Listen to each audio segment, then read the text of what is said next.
I want to talk about something I've seen and heard many times. Maybe you have too. You'll be in a church service, the preacher will be reading the Bible, and he'll come across some sort of instruction, and everybody in the congregation gets real tense, like, oh no. And then he'll notice it, and he'll be like, oh no, no, no, that's not for the Gentiles, that's for the Jews. And then everybody relaxes. And then the next service you're in, he'll be talking about there's only one way. Well, which is it? You just said there's one way for the Jews and a different way for the Gentiles, and now you're saying there's only one way. So there's no consistency, and it's just confusion for people. And what it really comes down to is your definition of Jew and Gentile. Because the Israelites, the Jews, are God's chosen people, correct? And the Gentiles are the nations, the foreigners, okay? So God's chosen people worship Yahweh. The nations, the foreigners, the Gentiles, they worship other gods. But if you're reading in the Old Testament, when they're in the desert, God's giving his instructions.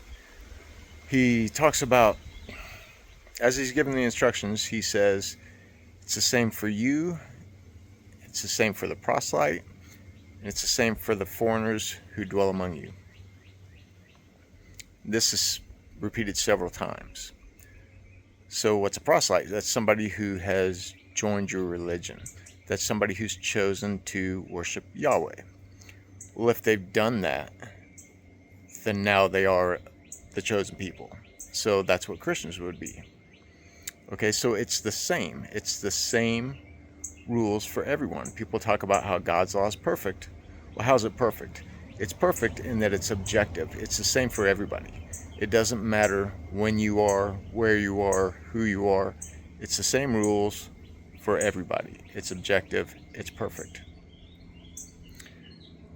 And it also, when he talks about his laws and ordinances and his feast days, these are eternal commandments for all your generations. Okay, so it's the same rules for everybody who chooses to worship Yahweh. So when you're thinking about Jews and Gentiles,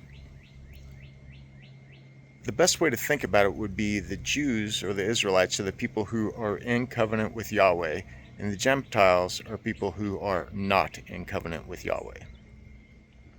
So if you've chosen to worship Yahweh, you need to be in covenant with him. All those rules apply to you. When it talks about there's no Jew and no Gentile, there's people who worship Yahweh and people who don't worship Yahweh. So which are you? Read your Bible.